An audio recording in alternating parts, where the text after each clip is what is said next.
Hey everyone, and welcome. Today, we're diving into something really central to the Islamic faith, Esma Husna. Now, you've probably heard it translated as the most beautiful names of Allah. But what we're going to find out is that the word beautiful barely scratches the surface of the incredible perfection and power packed into this concept. So, let's start at the very beginning, at the source.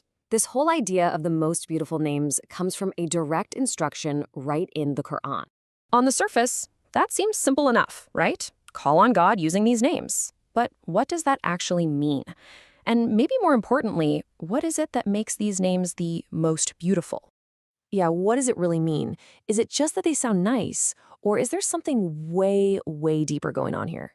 Well, as we're about to see, beautiful in this context points to a kind of perfection that's just absolute. So let's get into it by decoding the original Arabic word. You know, the key that unlocks this whole thing is right there in the original Arabic. The power is in a very specific word choice, one that takes the meaning from just, good to the absolute highest level of perfection. So, in Arabic, a pretty common word for beautiful is hasan, and it means something is flawless, that it has no defects. So, at the very least, Allah's names are hasan, they're perfect. But the Quran uses a different word, a much more powerful one. And here it is. The Quran uses the word husna. This is where the meaning just explodes. Husna isn't just beautiful. It's what you call a superlative. It means the most beautiful, the absolute peak of perfection you can possibly imagine. That single word choice changes everything. Okay, so if these names aren't just beautiful, but the most beautiful, what gives them that quality? Well, this ultimate perfection is really built on three core pillars. First, and we've kind of touched on this already, this perfection means they're totally and completely flawless. This is the foundation. We're talking zero weakness, zero deficiency, absolutely no imperfection of any kind connected to these divine attributes. They are perfect in their very nature. Second, and this is a really crucial distinction, they are unlimited. Think about it for a second. Think about human qualities. Our strength runs out, our knowledge has huge gaps, our beauty fades. But Allah's attributes, names like the all-knowing or the all-powerful, they have no limits.